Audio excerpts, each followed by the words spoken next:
I love Data Day Wednesday. I wish I there was do a day of the too. week that began with D. We can call it Triple D, the Triple D Day. Dean Triple Data Day, the Triple D Day. Triple And D. welcome, everybody. I know that was a lot of days in one sentence, wasn't it? Yeah. Welcome, everybody. Today is probably one of my favorite days of the week because we get to talk to my main man, Dean Croke, to talk about all things data. Yes. And I know it's going to be a big conversation today because there's been actually like a lot of things in the last week transpire in our industry. And we'll bring everybody up to date right after this. To the HPLS podcast. Live, relevant, and high performance information, conversations, and education weekly.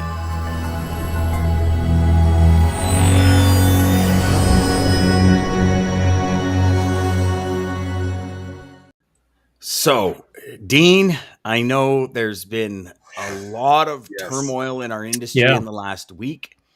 Let's dive right in. What do you see happening? Where do we start?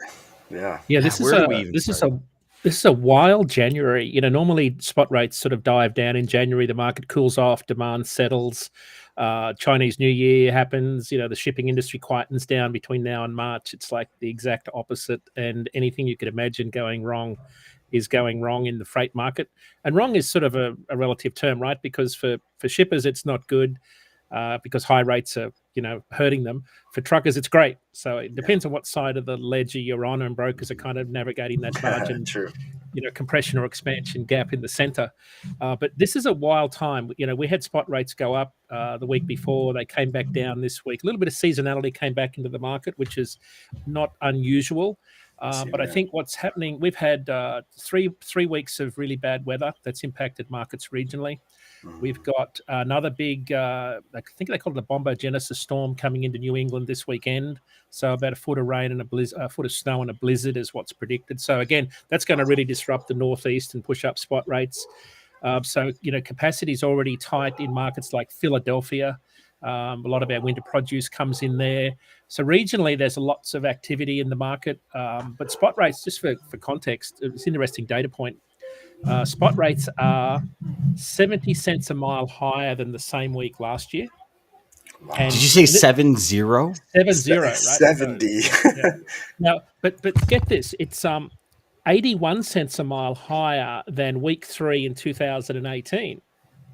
Now, okay, whoa, that's a serious piece of data. That was huge right there. What was happening then, right? It was the rate rally was just getting going. Yes. And we're already 80 cents a mile higher, and that's just dry van. I think it's even higher. Let me just check the data here.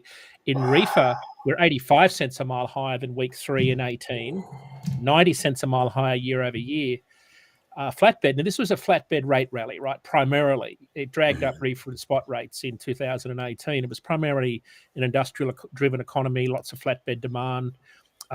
We are currently 56 cents a mile higher than the same week in 2018, for context. And that was sort of the watermark year for flatbed demand. So lots of unusual things. Load post volumes are about triple in the compared to this time last year. So brokers are busily trying to find capacity.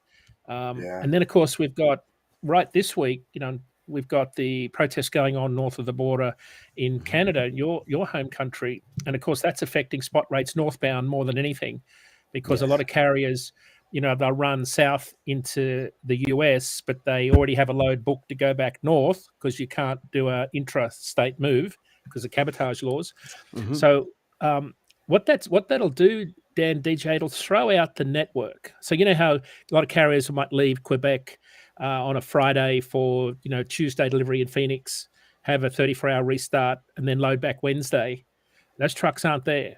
So what you're seeing is that network is out of balance, and it doesn't take a lot of trucks to sit home.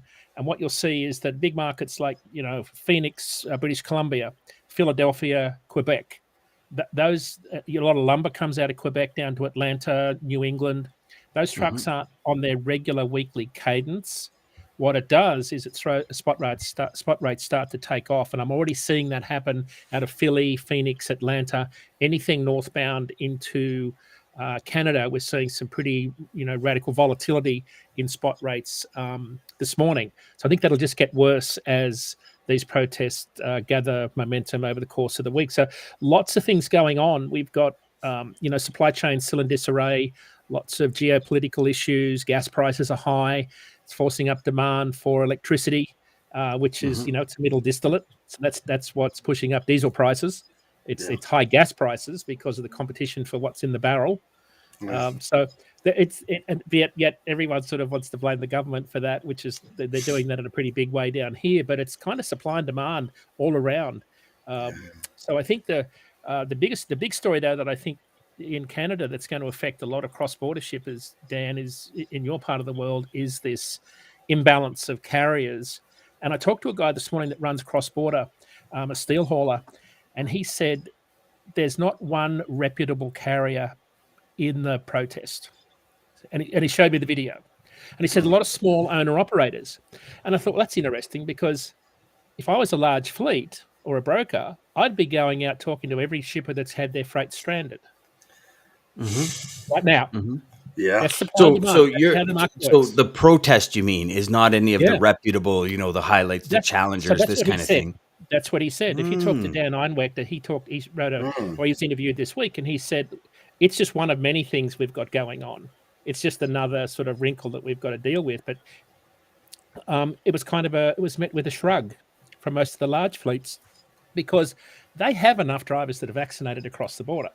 Worst case scenario, you just do a drop and hook and have a vaccinated driver shuttle freight back and forth across the border in Buffalo, Erie, Sarnia, wherever. Sarnia, sorry. So I think that's what'll happen. I just think this could be much ado about nothing. I think there's a lot of other issues rolled up into this, though, and the vaccine mandate's been a catalyst. And I think, having been up to the Maritimes recently, you guys have had a far more restrictive go at the pandemic than us south of the border. And I can see why people are fed up and angry and frustrated. And this seems to be that outlet. And that's why it's gathering so much momentum. I could tell you I'm triple vaccinated. Right. Same. I know everybody has their beliefs about it, and they're all entitled to it. My son actually said something to my wife and I the other day that kind of went, and 22 years old, but smart as a whip. And he said, here's the thing is, before we went into this new lockdown that we're in now. Right. And I think it's lifted on like the 31st or whatever. And I'm talking specific to Ontario. So anyone that's outside of Ontario, I kind of follow Ontario just because I can't go to the movies and I'm pissed off about it. But, movies, gyms, restaurants, you had to show proof of vaccination to get in.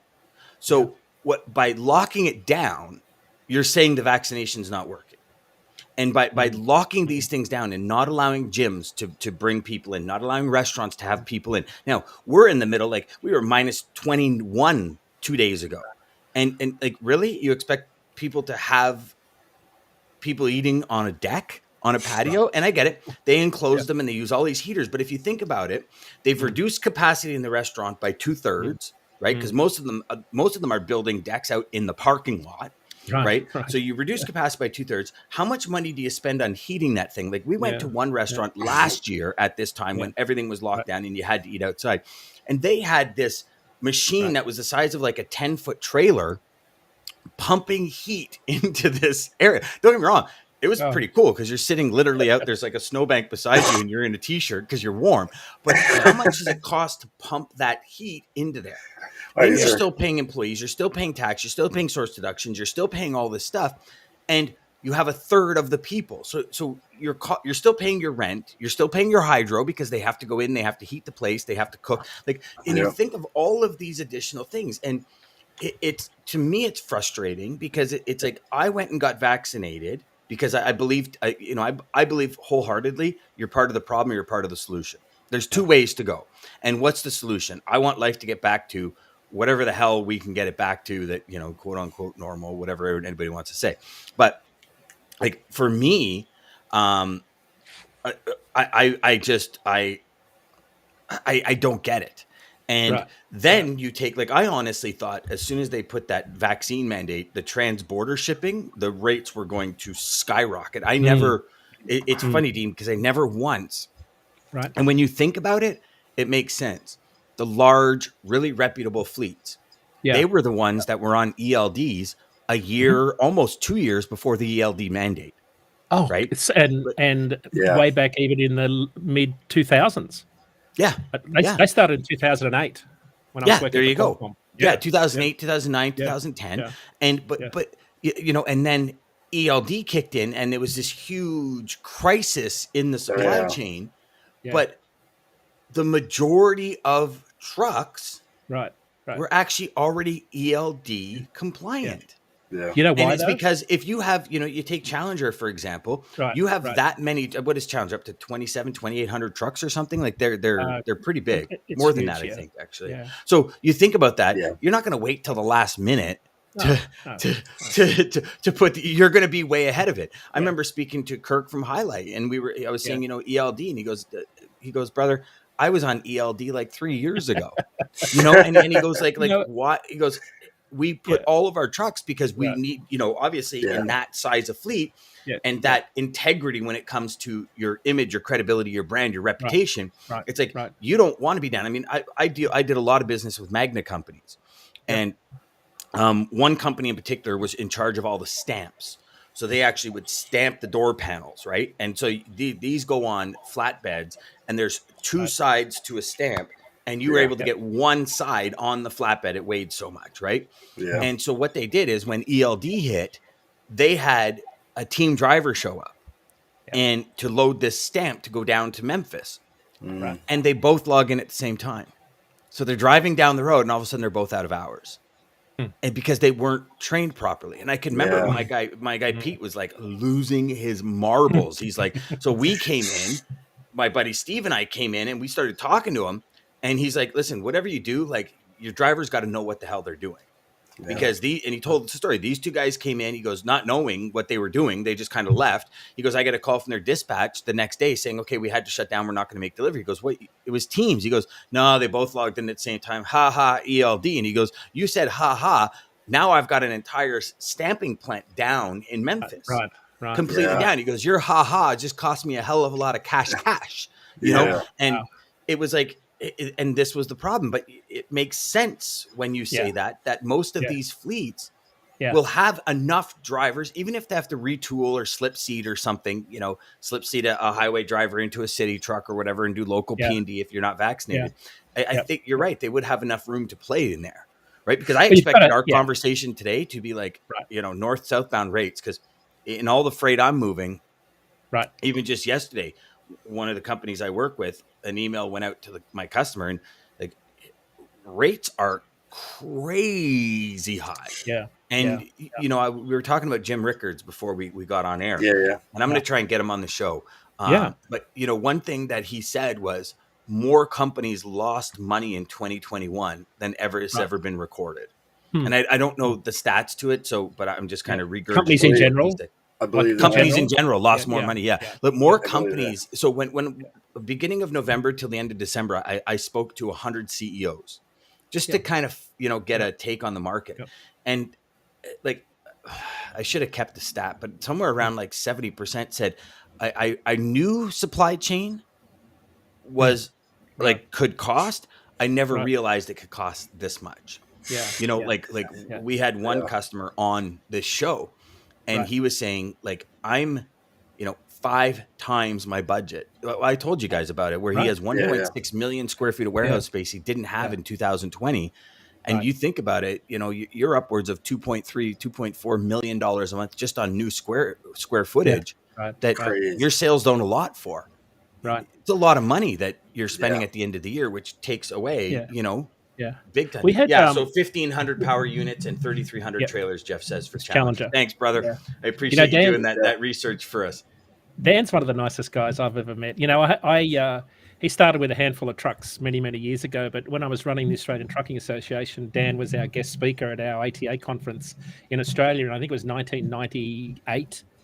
And he's just the nicest guy, and he's such a character. I love spending time with Dan. I hope he is a character. I played at a couple of golf tournaments with him. Yeah, you know, he took us on an Oktoberfest tour in the Challenger bus. They have a big motor coach.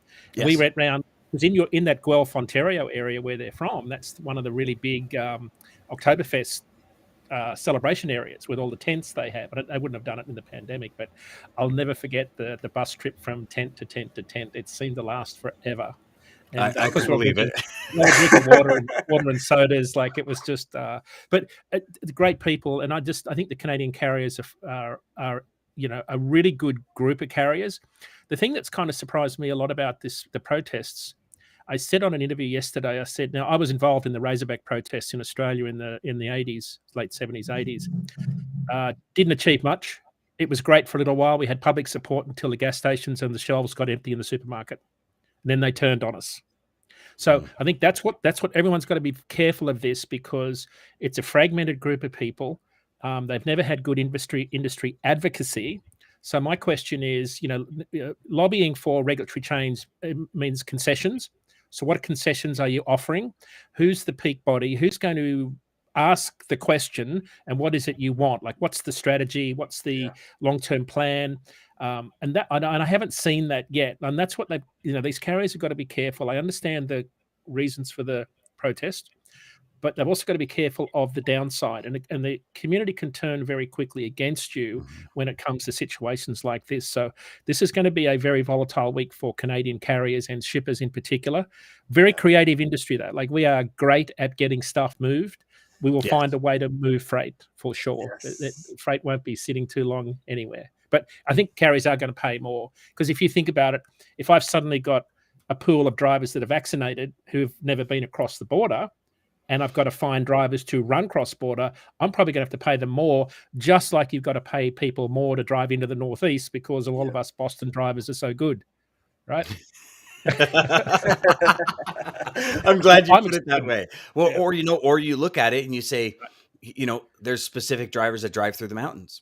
Yeah. We got a guy that we talk to quite often, Andrew, and he's been mountain riding, OD, loads, dry van, everything. Been driving for years, and he's said to me many times, he goes, Dan, it would actually shock you, right, at the pass just before you go into the mountains. There's usually troopers there, and they make you chain up. Right. And he goes, you would be surprised how many drivers spend 2 hours chaining their tires.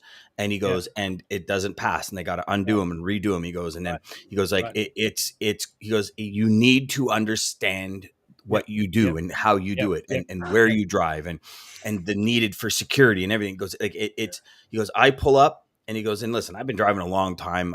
He goes, I pull up, I'm in and out in no time. And these guys are sitting there and they're freezing. He goes, like, they're shaking because it's freezing cold, and they're trying to chain up their tires. And he's like, and they just don't know. He's like, it's hard. He's like, it's scary. Hey, do you watch Highway Through Hell? Actually, I don't watch it, but I've seen quite a few. Highway to Hell? Is that what you said? Yeah, Highway Through Hell. It's out in British Columbia on I think it's the 5, I think, through Merritt and up through the Coquihalla. I love that show because, Dan, to your point, you see all the guys coming through there without chains. And even some guys that put chains on in their poor quality, they'll sit there scratching, trying to get up they call it the smasher. And the weird side of my brain says, I want to go out there and get stuck just so I can have Al Quiring or Gordo yell at me with their big green wrecker and drag me up the top. Because those guys are It's a total driver mentality. I thought, I was watching the show Sunday night, and I thought I would love just to get up there and get stuck and have some of these legendary wrecker drivers drag me up the smasher. Now, I would probably lose my license for doing that, but how difficult it is on those roads in British Columbia is just unbelievable. Those guys are just thorough pros. But a lot of guys are inexperienced, and they get caught really quickly with some pretty big loads on and get into trouble. Oh, yeah. Huge.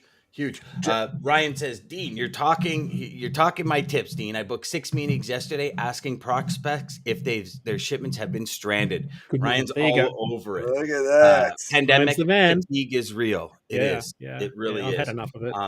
Jeff says true. I probably about something we were talking about. Jeff says the protest. Jeff's like the Google master this morning, man. Jeff, protest equates to 13% of drivers. 87% of drivers are fully vaccinated. So what does the 13% represent industry-wide cost-wise to shippers? That's Yeah. actually a great question. Yeah. That, Yeah. the 13% industry wide, Yeah. what does that represent to shippers? And that would be an Yeah. interesting number to find out. As Yeah. you, I you mean, know, remember that a lot of those big fleets have already if they're doing anything with government contracts, right? They've had to have drivers that are vaccinated, right? Yeah, So yeah. this is going to be an interesting. I don't know that it's going to have a impact on national rates like that. The rising tide lifts all boats analogy, like the polar vortex did last year. But I think regionally, you're going to see some pretty, some rate volatility that's going to surprise a lot of people on those lanes that run cross border, where that 13% works. And it might be the really small fleets that predominantly play in the spot market, because a lot of your freight running cross border is contract freight, right? yes. Mm-hmm. So you're not going to turn down loads if you're a carrier unless you've got no equipment there. Yeah, I mean, now, do you see like what happened with Schneider last week, Yeah. pulling out of Canada? Now their rail division being sold to BNSF or whatever it was. Do Yeah. you see a lot of other U.S. carriers following suit? Yeah, there could be a rationalization, I think, across the industry because of the barriers that have been thrown up in terms of the cross-border trade. That's the distinct possibility. I think it's been more coincidental than anything. I Okay. think that's what Snyder said in their press release, that it didn't have anything to do with the vaccine mandate. It may just have been coincidence, but I'm sure there's something behind it in terms of the inefficiencies of running cross-border and all of the different things you've got to do with different drivers and licenses, and you've got different ELD rules, on top of that. Yeah, and I mean, but you would think you'd go to more of a drop and hook scenario. Like if it was Yeah. profitable and if it Yeah. made sense for the business, Yeah. if it made sense Yeah. for the customer's Yeah. supply chain Yeah. to maintain that Yeah. integrity, Yeah. you'd think it'd be kind of, Yeah. like in essence how we started in Mexico, right? Yeah. When, Well, then, yeah. 2 decades ago, there was no, Yeah. maybe 2.5 decades ago, there was no real companies that had Right. that kept their freight Yeah. in the same Yeah. trailer. Like it would go Yeah. to Laredo Yeah. or whatever, it would transload or it would drop and hook or, Yeah. that kind of scenario. And now, companies, Yeah. you bring it back to Challenger, Yeah. companies, are also now, Yeah. they're bringing their own trailers in and their own trailers Yeah. out, right? Well, I think a lot of people I think part of this is going to be a rationalization because it's been such a great year profit-wise. I'd be looking to offload anything that was marginal, right? Because you've got to that's make a good call, Dean. where am I going to put my assets and trailers and trucks? And if it's in a marginal area where I don't have good margins and there's lots of resistance, I'm going to. And Schneider, Schneider already went out last year, and I think they told people that they had, they were applying a surcharge for shippers that kept, detention surcharge on trailers that were kept too long unloading. Werner did the same. So I think a lot of the public companies have said, a lot of our trailing pool assets are being tied up, not being unloaded quick enough. So I think if I had 50,000 trailers and I had 10 of them sitting around on loading docks in inefficient markets or with shippers that weren't good customers, I know what I'd be doing. I'd just back up to the 100%. dock really fast and let it unload it all.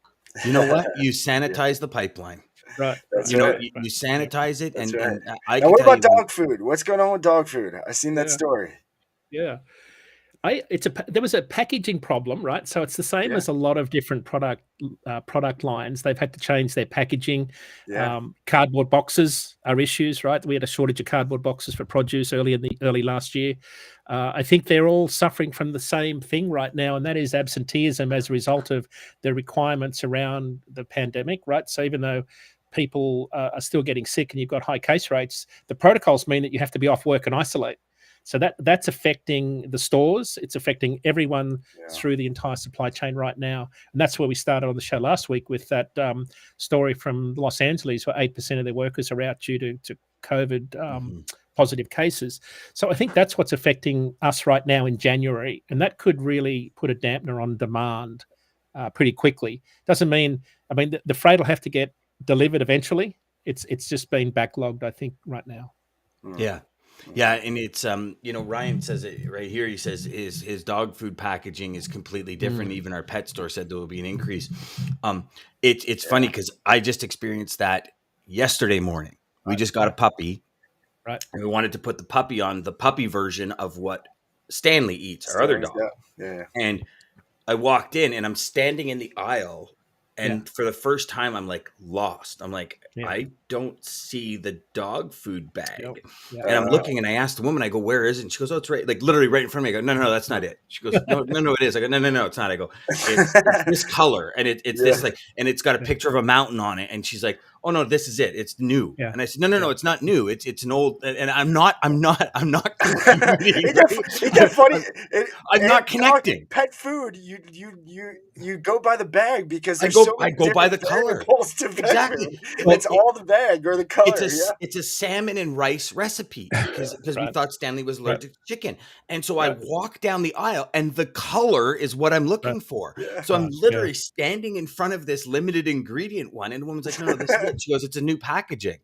I go, but it took her Can't do that. 5 different ways of saying it before my brain went, that makes sense. You know what I mean? And it was like, I've got a dog food story that really sums up the supply chain. I think we might have covered it 6 months ago, but it's a long story, but I'll make it very, very quick in less than a minute. I actually love this story. Please go for it. Dean. My big reefer truck went past my house here in Manchester by the Sea, and I thought, oh, you're in trouble, dude, because I know these streets were built for horse and cart 400 years ago, and I know where you're going. So I raced out to help him. He had 12 pallets of dog food delivering to a house down my street in a reefer van from Pennsylvania, and I had to 12 pallets hand unload, right, with a hand truck to the back of the trailer, and the owner of the house was coming out and loading all the dog food into their garage. Holy and cow. I said, what the heck's going on here? Well, they own a store. Of course, they didn't ship in a full load because they couldn't get enough stock to send a full load. The bigger problem, though, was that there wasn't enough trucks to do the smaller delivery in this little narrow street up in Gloucester.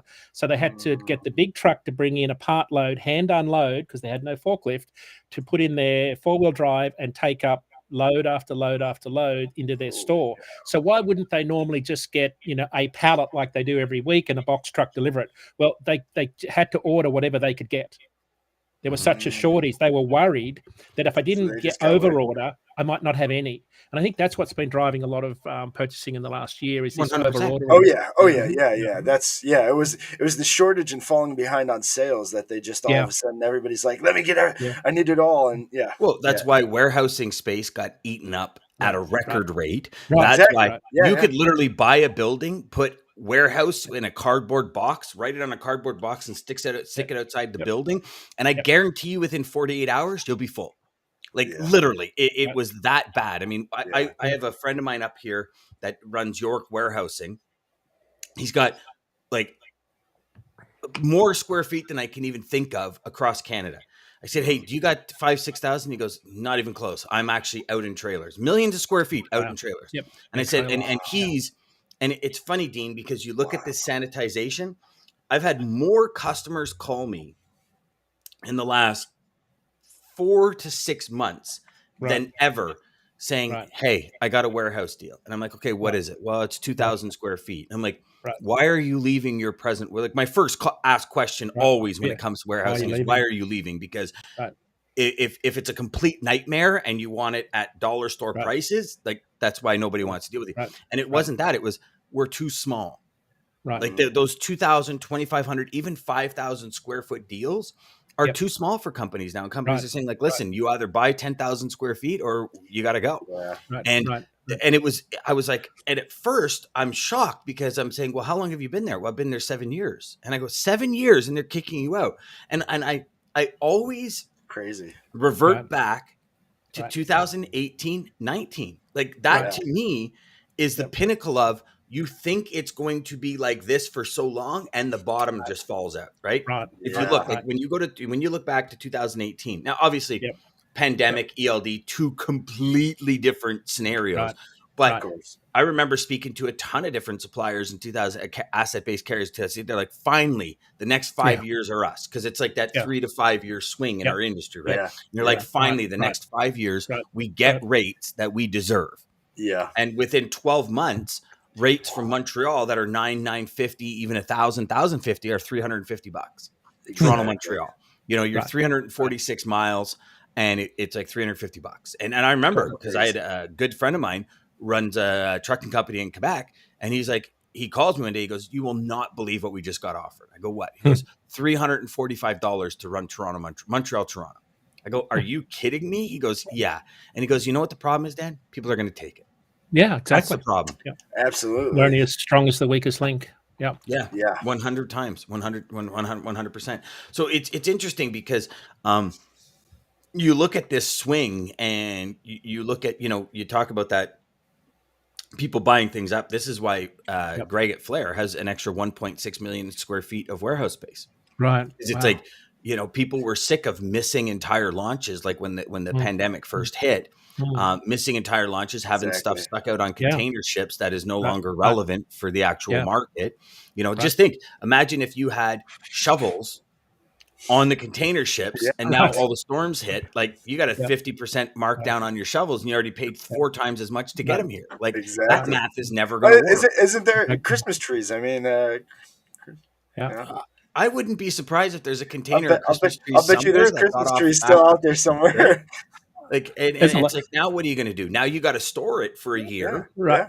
Before you can sell it for full price, or you mark it down 50% and liquidate it. But the holding costs, capital tied up, it's a huge deal. Huge, right?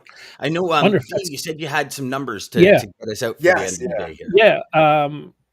So there's 1.2 million containers, 20-foot equivalent units tied up on the just under 100 vessels that are sitting off the port of Los Angeles and out across the Pacific, slow steaming towards the port. 1.2 million TEU. So it's a lot of containers. But the number of the day for Data Wednesday is 57. That's the number of days the Wanhai 313 has been waiting to unload. 57 days. The average is 18. 57. Right? 57 so days. If the average is 18, how has this ship been sitting there for 57 days? Yeah. So here's what's happening. A lot more people, 3PLs, brokers, truck companies have leased their own container ships to run freight. So a lot of smaller vessels, right, have been running. So you've got a lot more smaller vessels heading across the Pacific. So it's increased the volume. And of course, I think the bigger vessels, the mega ones, are getting priority somehow. It feels like they never seem to wait too long. But when I look at the ones in that 50, 60 day, the last one was the Pinocchio last week, which was 60 days. The Wanhai 313, they're only a small in the low sort of 4,000 to 5,000 TEU range. They're not massive vessels. So I think there's something going on there. There's an increased volume of smaller vessels. They're spending a lot longer waiting. So I think you've got this bell curve distribution. I think some of the bigger ships are having priority because some of them are carrying essential cargo. So they're getting priority. I think that's what's going on in some of those ports. So, but 57 days is a long time to sit just doing laps around, an anchor. It's huge. Now, we see so many people talking about LA.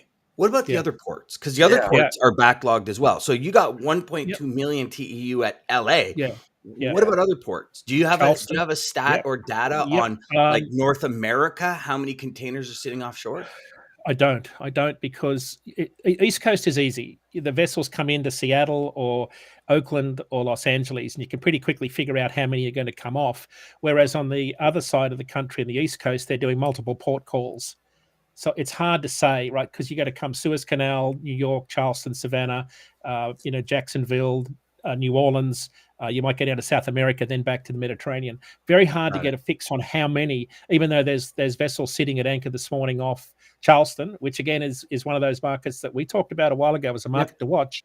Newport, dredging the harbour, New Berth, lots more vessels calls. But Dan, to your point, this is like that 1980s waterbed you might have had. I know I had one, right? So when you jump on it, it just pops up in another place.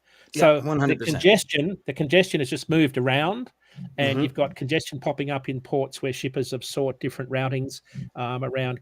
Savannah had congestion. New York has a bit of congestion. Charleston's got a lot of congestion this week, and it'll take time for that to move because of the surging volume that's kind of moving away from the West Coast.